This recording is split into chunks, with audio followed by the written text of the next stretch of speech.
Como la proa de un barco, Hernán Cortés partió las aguas turbulentas de la vida en busca de aventuras y de nuevos horizontes.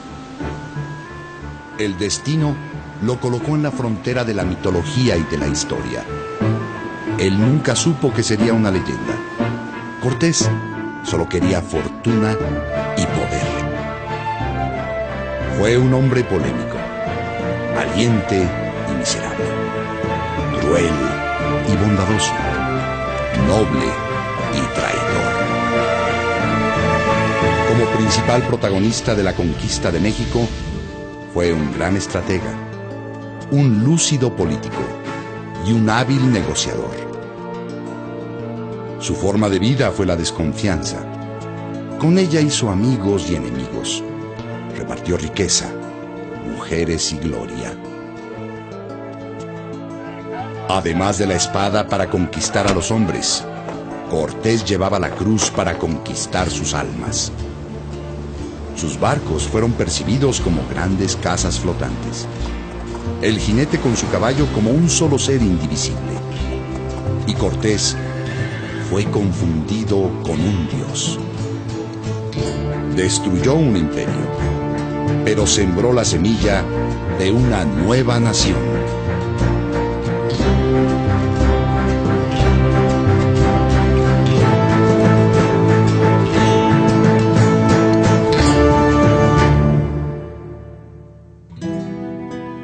Hernán Cortés nació en Extremadura, España. Vio la luz 7 años antes de que Colón descubriera el Nuevo Mundo. La España donde Cortés vivió su niñez y su juventud cruzaba por el momento más importante del siglo. 2 reyes católicos, Fernando e Isabel, habían expulsado a los moros de España y habían encontrado un nuevo mundo.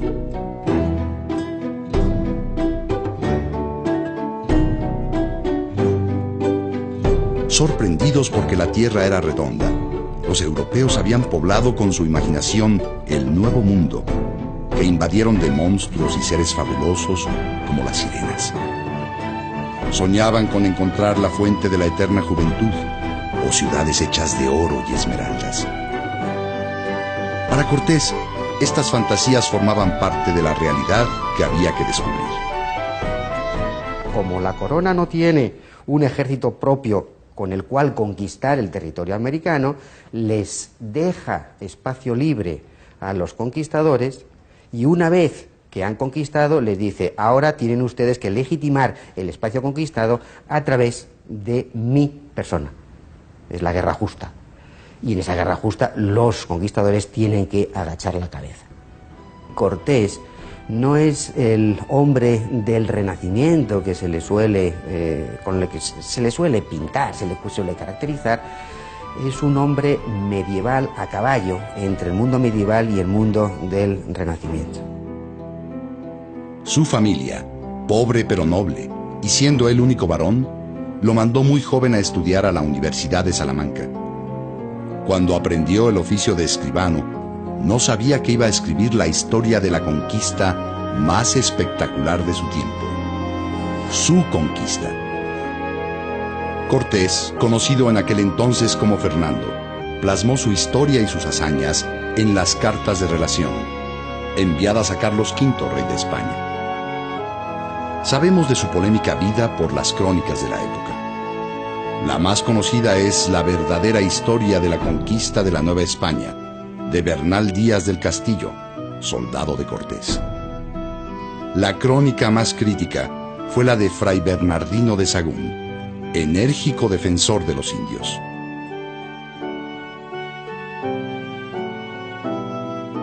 En ese momento había 2 grandes poderes, la religión y la monarquía. El poder de la Iglesia y una fe dogmática hacían de los españoles, que se llamaban a sí mismos cristianos, hombres temerosos de Dios, dispuestos a matar en su nombre. En nombre de Dios se justifica todo. Hasta mañana, si Dios quiere, ¿verdad?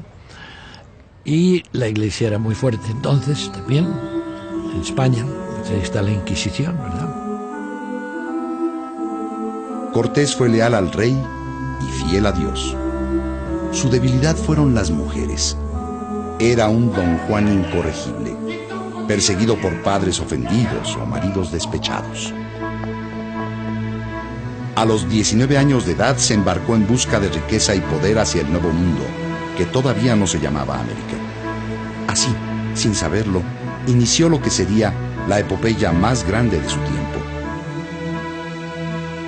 Cortés no viaja directamente desde Extremadura a la conquista de la Nueva España, sino que Cortés, como todos los conquistadores, viajan al Caribe y en el Caribe se aclimatan. ¿Qué quiere decir eso?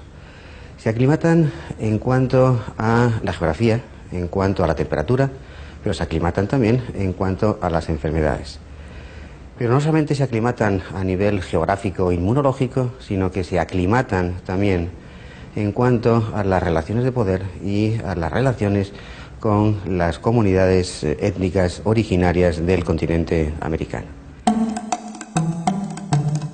A su llegada a Santo Domingo, Cortés ejerce el oficio de escribano y se inicia como ganadero, hasta que Diego Velázquez, futuro socio y enemigo de Cortés, lo invita a participar en la conquista de Cuba. Después de conquistar Cuba, tanto el gobernador Diego Velázquez como los conquistadores que lo habían acompañado tenían la ilusión de conquistar un lugar más grande, más rico, donde pudieran por fin acceder a esa vida de ocio y riquezas que creían merecer después de haber matado a tantos infieles. Y fue precisamente esa posibilidad la que se abrió con el descubrimiento de Yucatán y con pues las noticias que empezaron a llegar de la existencia de una tierra muy rica, llena de ciudades y sobre todo llena de indios y de oro. Diego Velázquez había enviado 2 expediciones sin éxito a Yucatán. La última se creía perdida. Para ir en su busca designó a Hernán Cortés, a pesar de que ya se había enemistado con él. Como Cortés era uno de los conquistadores más ambiciosos en Cuba y también un posible rival de Diego Velázquez, pues le debe haber parecido conveniente enviar a su rival a un lugar donde quizá no lo molestaría tanto, porque había habido varios desencuentros con él, ¿no? En plenos preparativos del viaje, se confirma la noticia de que después de las islas estaba el reino más rico jamás encontrado. Cortés de inmediato supo lo que tenía que hacer: conquistar ese reino. Estas expediciones están financiadas normalmente por capitales genoveses, por capitales flamencos, por capitalistas en el sentido actual de la palabra, que apuestan sus ahorros, sus capitales, para tener, obviamente, unos réditos. Es una inversión como cualquier empresa. Por eso se llaman las empresas americanas y las empresas de conquista. Cortés, que durante 9 años en Cuba había reunido una buena fortuna, la invirtió toda en la empresa. Compró barcos, comida, pólvora, armas y caballos. Fue tan grande su inversión que sobrepasó por mucho la de Velázquez, su socio, quien al enterarse se molestó tanto que amenazó con detener la expedición. Ante la amenaza de Velázquez, Cortés zarpa. De varios puertos de Cuba en secreto, salen los barcos que se reunirán en San Antonio para continuar juntos hacia Yucatán. El emblema de Cortés decía: amigos, sigamos la cruz, que si tenemos fe, con esta señal venceremos. Los españoles creían que Yucatán y los otros puntos conocidos del continente eran islas, y que después de Yucatán encontrarían las Indias, el Oriente o un continente desconocido muy rico. Cortés también tenía la misión de buscar a los marineros que habían sobrevivido a un naufragio hacía 8 años y se creía que seguían con vida. A su llegada a Yucatán se entera que los mayas habitantes de la costa habían huido. Se habían ocultado por miedo a los españoles.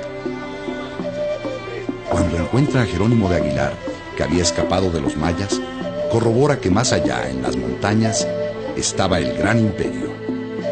Con entusiasmo renovado, Cortés da la orden de continuar. Aguilar, que había aprendido el idioma maya, sería útil intérprete.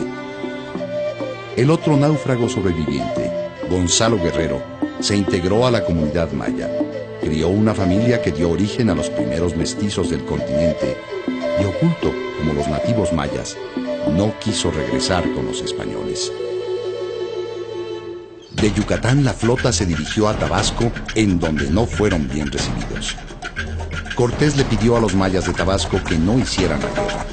Los españoles vencieron gracias a la eficacia de sus armas y su disciplina militar. El caballo y el jinete fueron percibidos como un solo ser indivisible, y Cortés fue confundido con un dios. Cortés representa al otro, pero al otro cargado de novedades, incluso de novedades tecnológicas, de novedades biológicas, la presencia del caballo, que tanto asusta a los nativos. Jerónimo de Aguilar le explicó el uso de algunas de las armas mayas, y así Cortés empezó a darse cuenta de las enormes diferencias que existían entre su mundo y este nuevo mundo que enfrentaba y no entendía, como los oscuros sacrificios humanos que practicaban los habitantes de estas tierras. No podía concebir que mataran a un hombre para sacarle el corazón y ofrecérselo palpitante a sus dioses, solo por la esperanza de un nuevo amanecer. Otra de las costumbres que tenían era entregar un tributo como reconocimiento de su derrota. Les dieron 20 mujeres para que los sirvieran. Entre ellas venía Malinali, que sería bautizada como Marina y llamada por todos Malinche. Esta mujer de gran carácter y exótica belleza llegaría a ser un personaje clave en la conquista de México. Mediante el bautismo convirtieron a las mujeres al cristianismo para que dejaran de ser infieles y los españoles pudieran aspirar a relacionarse con ellas. Cortés las repartió entre su gente sin tomar ninguna para él. Con este gesto supo que premiando con equidad y desinterés a sus hombres, se ganaba su confianza. Pero todavía no sabía que siendo cruel y despiadado, se ganaría su temor y su respeto. Después de su primera victoria y la confirmación de la existencia del gran imperio azteca, con las 20 mujeres a bordo, sin saber bien a dónde se dirigía, Cortés continúa su viaje. Pero había alguien que sí sabía que Cortés y sus huestes se acercaban implacables. Moctezuma, el soberano del gran imperio azteca, estaba enterado de cada paso que daban, informado por su red de mensajeros que recorrían todo el territorio llevando noticias. En este lado del mundo aún desconocido para los españoles, existía un gran territorio ocupado por muchas culturas, cada una con sus propias costumbres, idioma, economía y fronteras. Casi todas estaban sometidas por los aztecas, también llamados mexicas, sociedad guerrera por excelencia, que mantenía su hegemonía desde Tenochtitlan por el poder de las armas y el terror de la muerte. Cortés deberá enfrentarlos y tendrá que hacer alianzas para lograr su objetivo.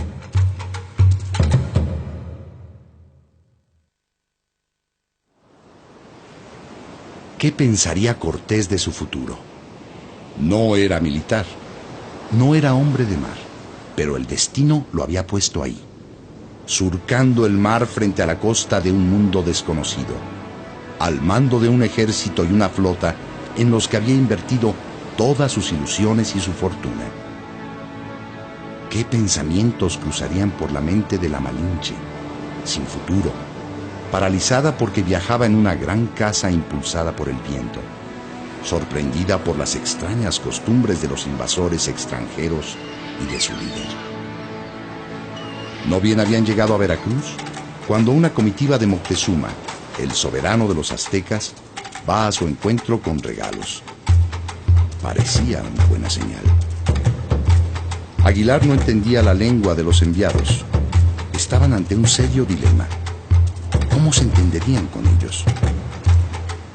En ese momento de confusión, con enorme valentía, la Malinche, acercándose a Cortés, lo señala y dice en náhuatl, la lengua de los aztecas: es él al que buscan. La Malinche hablaba maya, la lengua que Aguilar entendía, y este traduce al español. A partir de ese momento, la Malinche sería la intérprete de Cortés, su lengua, como le llamaron, y será vista por todos con respeto, ya que ocupará un lugar insólito al lado de gobernantes y personajes distinguidos. Sitio reservado para un hombre, no para una mujer. Cortés, con excepcional sagacidad y diplomacia, permite que le coloquen algunas de las prendas que traían como obsequio, a pesar del asombro y posiblemente el temor que sentía. Los obsequios que mandaba Moctezuma eran símbolos, atributos de la investidura de varios dioses, entre ellos Quetzalcóatl. Moctezuma, que conocía como gran sacerdote de Tenochtitlan, conocía las antiguas creencias, los mitos, sabía que algún día por Oriente iba a regresar Quetzalcóatl, que precisamente al huir de Tula se había incinerado y había desaparecido en la costa, por el Oriente. Entonces iba a regresar. Pero también había presagios funestos en los cuales se decía que iba a acabar ya el imperio con la llegada de estos dioses por el Oriente.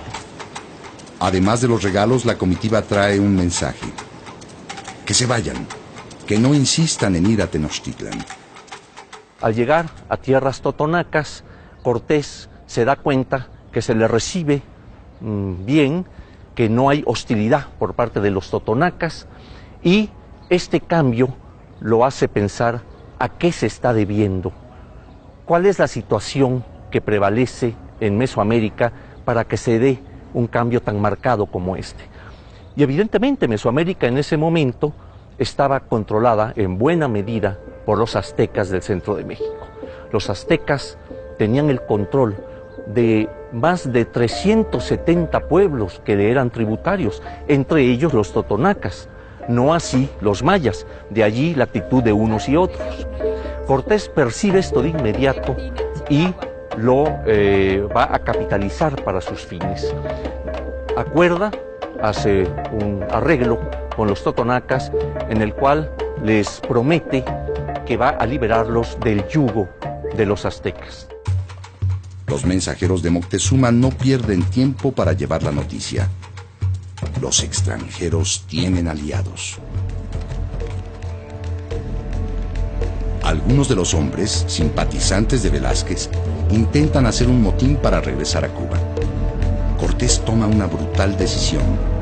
Detiene la sublevación ahorcando a los cabecillas y azotando a los marineros amotinados, y como castigo ejemplar, al piloto rebelde le corta los dedos de los pies. Para tener el control absoluto de sus tropas, mandó hundir sus naves. Sin embargo, la leyenda cuenta que las quemó. Así, de golpe, a los 34 años de edad, deja de ser el aventurero romántico para convertirse en el gran conquistador. Cuando era un adolescente, Cortés soñó que había de comer con trompetas o morir ahorcado. Sueño premonitorio de una futura vida de controversia. Yo creo que era un tipo con una gran intuición, y con una gran intuición militar, como había pocos entonces, y desde luego con algo que ya no lo hay, que es que era muy atrevido. O sea, en sus expediciones él no envía unas gentes allá, él va delante y se la juega. Cortés y sus huestes avanzaron cruzando valles, montañas, ríos y bosques, pero aún faltaba lo más difícil: llegar a México Tenochtitlan. De Veracruz cruzaron por la cordillera hasta llegar a la planicie de Tlaxcala. Pero Tlaxcala tampoco quería subordinarse a los españoles, así que los recibieron en son de guerra. Cortés los convocó antes de la batalla a someterse a su dios y a su rey, pero no fue escuchado. Los tlaxcaltecas eran muchos más que los españoles. Murieron miles de ellos, 55 soldados españoles y un caballo. Cuando aún no terminaba la guerra, llega una nueva embajada de Moctezuma con el mismo mensaje: que no avancen a Tenochtitlan. Cortés estratégicamente invita a los emisarios de Moctezuma a presenciar la batalla desde su campamento. Ante la sospecha de unión entre aztecas y españoles, los tlaxcaltecas deciden hacer la paz con los extranjeros. Cortés logra convertir a sus enemigos en aliados. Cortés llega en un momento en que el odio hacia los mexicas está muy exacerbado. Si a esto añadimos que había algunos pueblos como los tlaxcaltecas, ¿no? La Confederación Tlaxcalteca, que albergaban un particular odio para los mexicas y no se habían doblegado a su dominio durante muchos años, podemos imaginarnos el efecto que tiene la aparición de Cortés y de sus tropas. El mensajero de Moctezuma corrió con la mala noticia. Había una nueva alianza. Después de la conquista con la espada, vendría la conquista con la cruz, la conquista espiritual.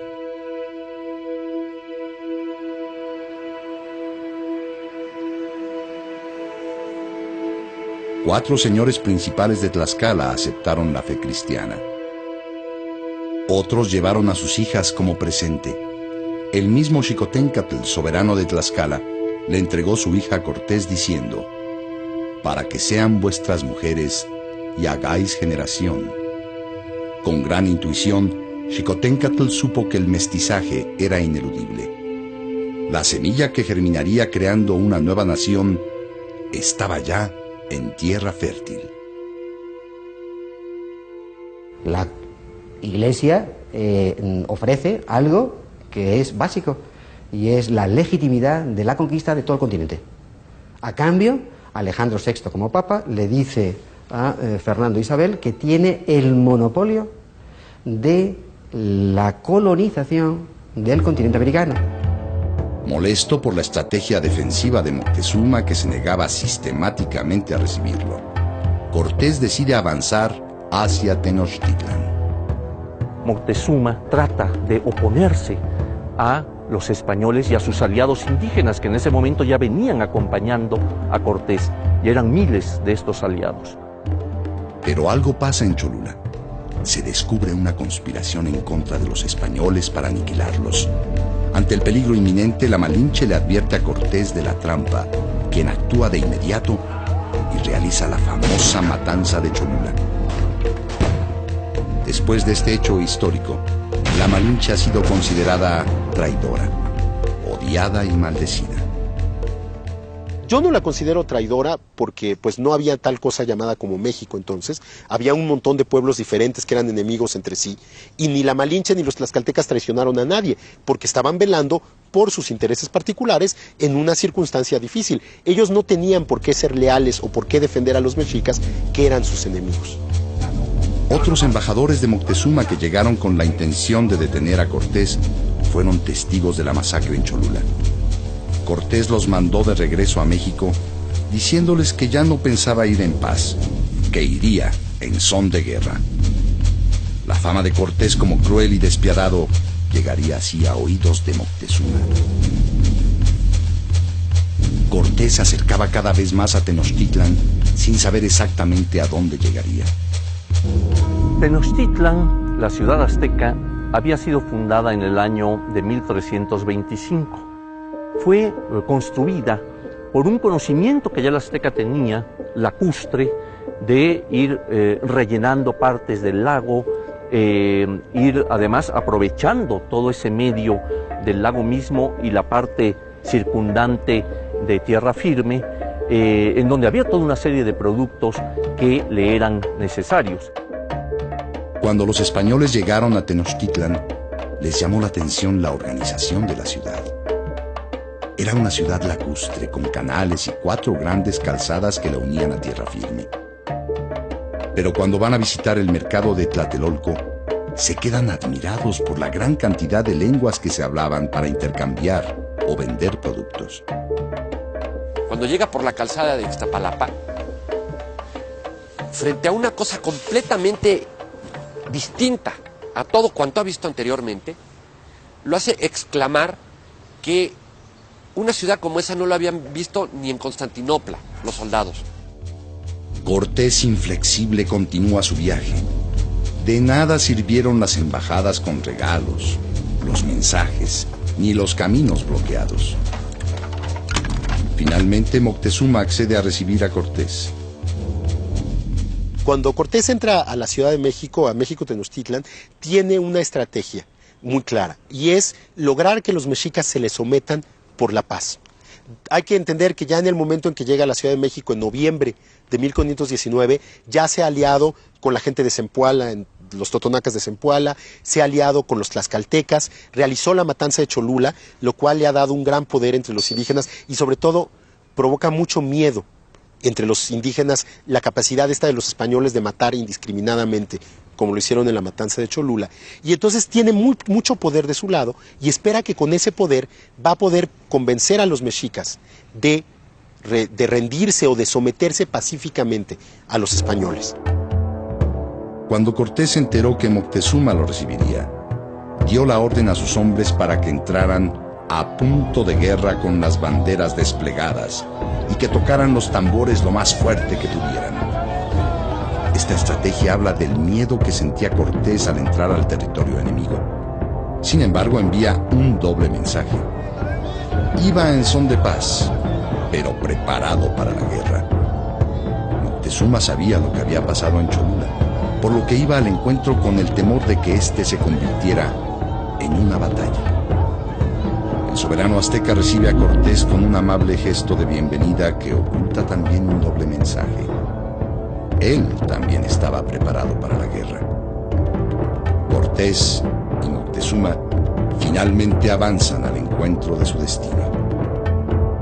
Como un estadista prudente que teme a una guerra porque sabe que la guerra puede acarrear la destrucción de su pueblo, Moctezuma tenía mucho miedo a enfrentarse a los españoles.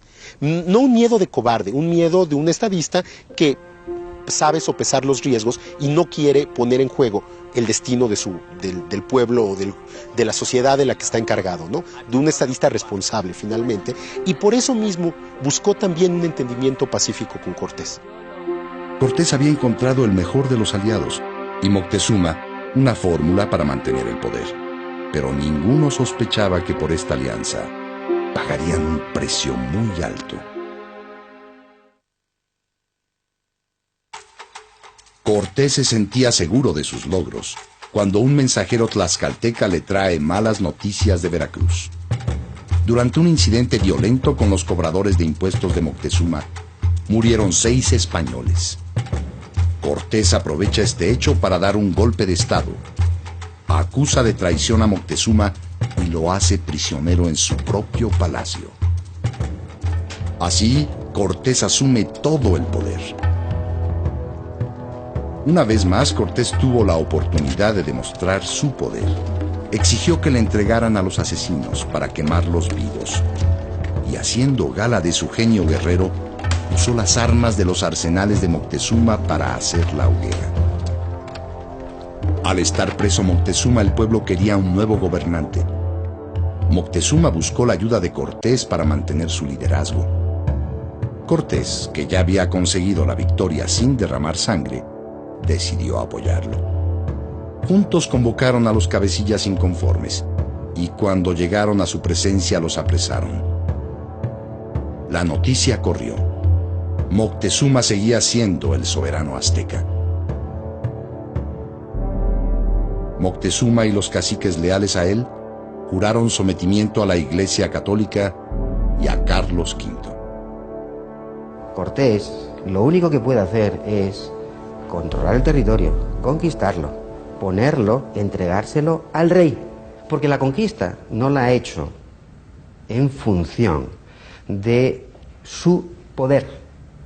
Él tiene el dominio de la tropa, él tiene el dominio del ejército, pero la legitimidad de la conquista se la da el rey.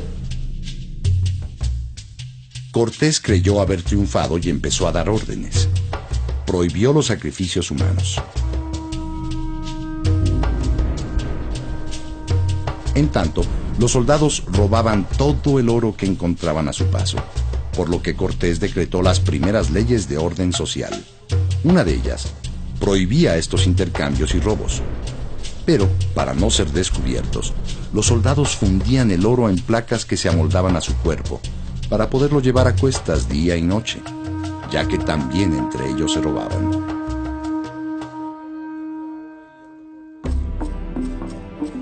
Preocupado por estar en una ciudad rodeada de agua, Cortés dedicó varias semanas a elaborar un mapa con todo detalle para poder planear estrategias de ataque o para huir. En este dibujo se ve el centro de Tenochtitlan, con su templo y las calzadas importantes. Este mapa se haría famoso por ser el primero que se conoce de México. Parte de la estrategia de huida era a través de la laguna, para lo cual construyó 4 bergantines. En uno de ellos, paseó a Moctezuma para que su pueblo viera cómo su soberano tenía un buen entendimiento y confianza con los invasores. Pero el pueblo estaba inquieto. Se decía que Cortés había hechizado a Moctezuma. Es en este tiempo, bajo la presión de Cortés, que se supone que Moctezuma cede sus dominios y señoríos a Carlos V. Cuando se creía que todo estaba en paz, Diego Velázquez, el antiguo socio de Cortés, mandó una flota de 18 naves con 800 hombres para apresarlo. De inmediato Cortés viaja a enfrentar la amenaza, dejando en Tenochtitlan a su hombre de mayor confianza, Pedro de Alvarado, quien en su ausencia ordena matar a los participantes de una ceremonia azteca en el Templo Mayor. Desde la guerra de reconquista en la península ibérica, matar enemigos de la fe, de preferencia frente a su templo o dentro de su templo, había sido considerado una acción digna de los guerreros cristianos. Pedro de Alvarado justifica su acción basándose en el rumor de una posible conspiración en contra de los españoles. Y queriéndose comparar con Cortés, ordena la matanza. Se inician las acciones bélicas, sabemos cómo discurre todo este proceso histórico, cómo viene la matanza del Templo Mayor por Alvarado, y finalmente cómo Moctezuma, prisionero, va a morir. La muerte de Moctezuma cambiaría el destino de la conquista. Su muerte, como la de muchos otros gobernantes, todavía es un misterio. El sueño de Cortés se derrumbó. La ilusión se desvaneció. Ahora tenía que correr por su vida.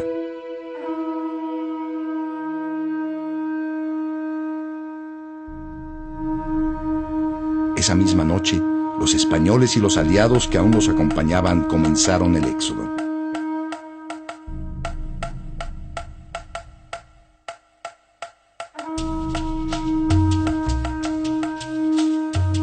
Todo iba bien hasta que llegaron a la parte más vulnerable de la calzada. Cientos de guerreros salieron por todos lados, por tierra y agua, para atacarlos ferozmente. Muchos españoles murieron, sobre todo los ambiciosos que habían cargado con más oro del que podían llevar. Y al cruzar por el agua y el fango, se hundieron siendo presas fáciles de los guerreros mexicas. Esa noche sería recordada como la noche triste. Cortés llora su derrota.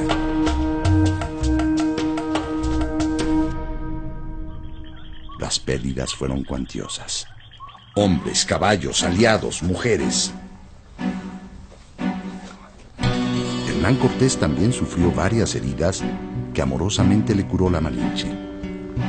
No se sabe en qué momento tuvieron un romance, pero en este revés, ella estuvo más cerca que nunca de él, quien jamás la consideró su mujer.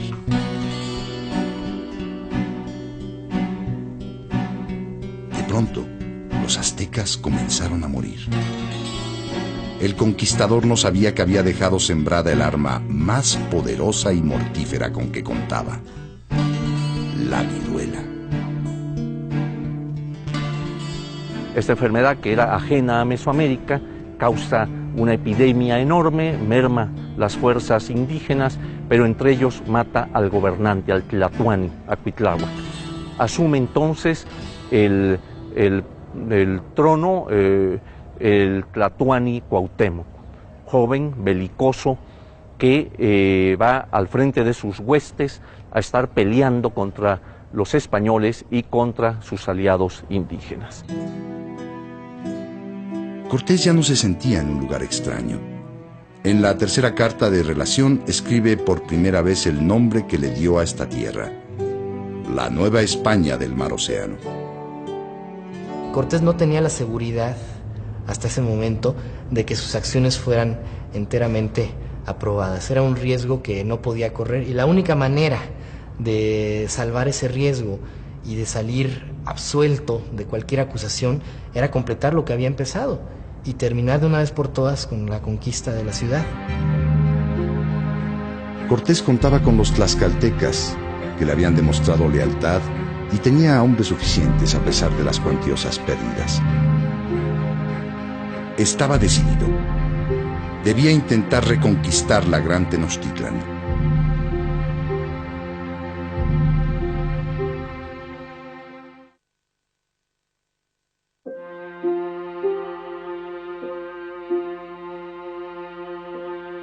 Para vencer a los aztecas, la estrategia era sitiar la ciudad por las calzadas de acceso, pero principalmente por el lago. Para lo cual mandó hacer 13 bergantines. Mientras se construían los bergantines, comenzó a someter a todos los pueblos aliados de los aztecas. Dividió a su ejército en varias compañías. Unos atacarían a los pueblos situados en las márgenes de la laguna. Él, con su compañía, iría hacia el sur hasta lo que hoy es Cuernavaca. El golpe final lo daría por la laguna. Nadie podría ayudar a los aztecas.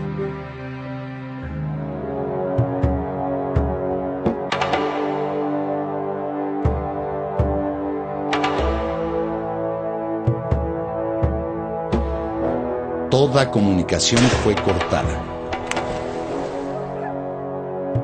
Por la laguna los bergantines navegaron implacables. Ante la acometida de los bergantines, las canoas aztecas zozobraban fácilmente una a una, como nos cuenta Bernal Díaz del Castillo.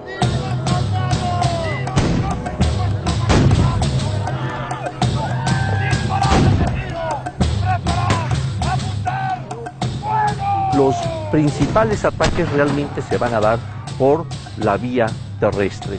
Cómo van avanzando palmo a palmo, cómo van tomando paso a paso la ciudad, cortan el agua que venía desde Chapultepec por acueductos, y de esta manera la ciudad empieza a ser asediada por hambre, por falta de agua y pues por el elemento bélico de la guerra misma.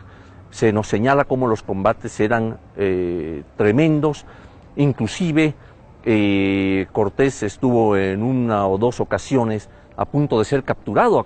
Recordemos que la táctica indígena era capturar al prisionero para ofrecerlo a los dioses, para ofrecerlo en sacrificio. Los españoles estaban atemorizados. Muchos fueron capturados y sacrificados. Se cuenta que hasta un caballo fue muerto y su cabeza, junto con la de los españoles, fue a parar al zompantli, una estructura con varas en las que se atravesaban los cráneos, las cabezas de los sacrificados.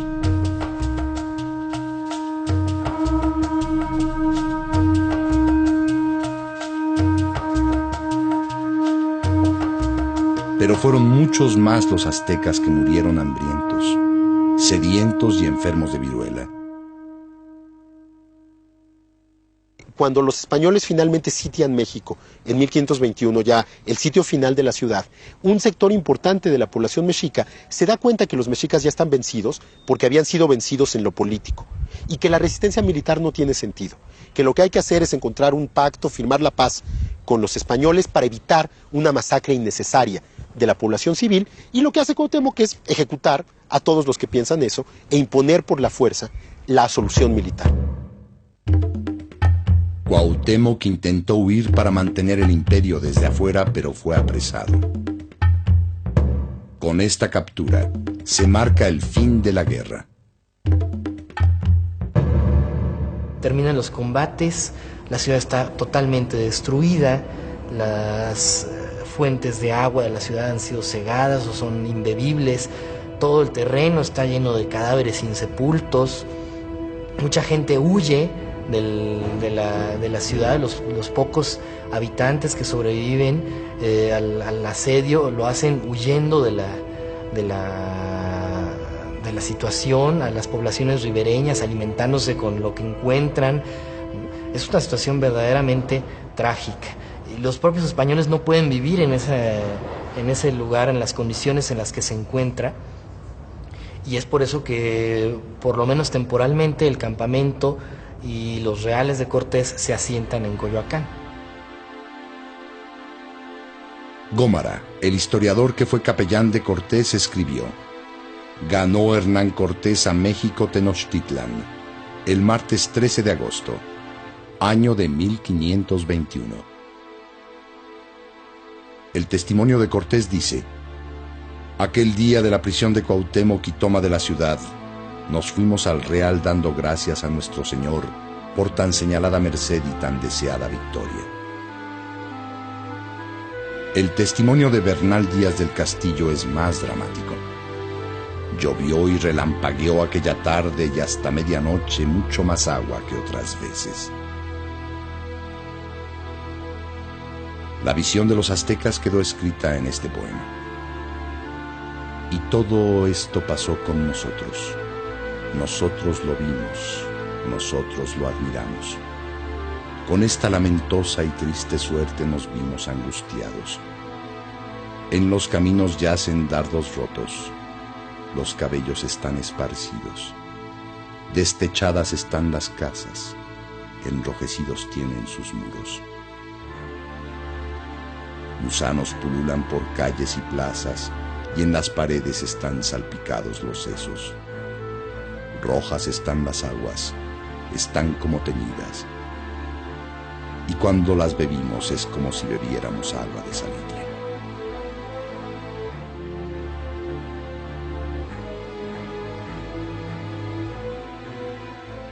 A México no lo conquistan 300 españoles, sino la inmensa población mesoamericana que se alía con Cortés a través de los caciques. Cortés se establece en Tenochtitlan y comienza la construcción de lo que sería la Ciudad de México. La Malinche da a luz al primer hijo varón del conquistador. Probablemente Cortés no decidiera tener un hijo con la Malinche, pero ya que lo tuvo, lo importante es que lo reconoció. Diego Velázquez no descansaría hasta destruir a Hernán Cortés. Le levantó un juicio en España y también hizo alianzas con algunos de los hombres de Cortés para que lo traicionaran. Para acreditar su victoria, Cortés envía a España el mayor tesoro que jamás se había embarcado desde el Nuevo Mundo. Este tesoro nunca llegó. Los piratas franceses se lo robaron. Con este golpe Cortés perdió la evidencia de la riqueza de su conquista. Los fracasos empezaron a perseguirlo. Sus enemigos promovieron juicios contra él en todas partes. Viajó a España para defenderse y a presentar sus respetos al rey, quien lo recibió una sola vez. Desilusionado, regresó a México. Con la llegada del primer virrey a la Nueva España, se le cancelaron todos sus privilegios. Sin haber alcanzado la gloria que tanto buscó, viajó nuevamente a España para defender sus intereses, sin saber que ya no regresaría vivo.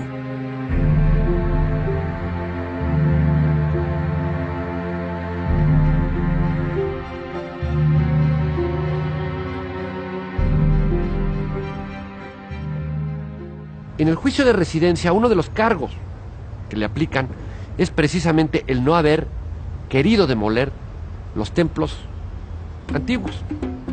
Fueron los frailes, fueron los religiosos los que demandaron la destrucción de todo aquello que pudiera evocar la idolatría.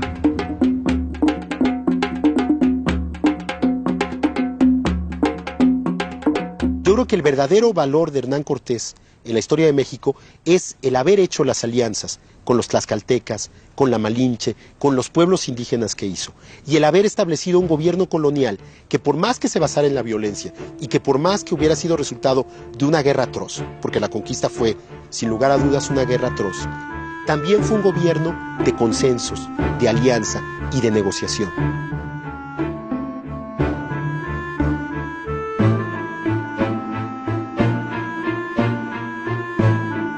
Hernán Cortés alcanzó enormes triunfos y soportó grandes fracasos. Tuvo que enfrentar un largo juicio hasta su muerte, sin saber que enfrentaría uno aún más largo, el de la historia.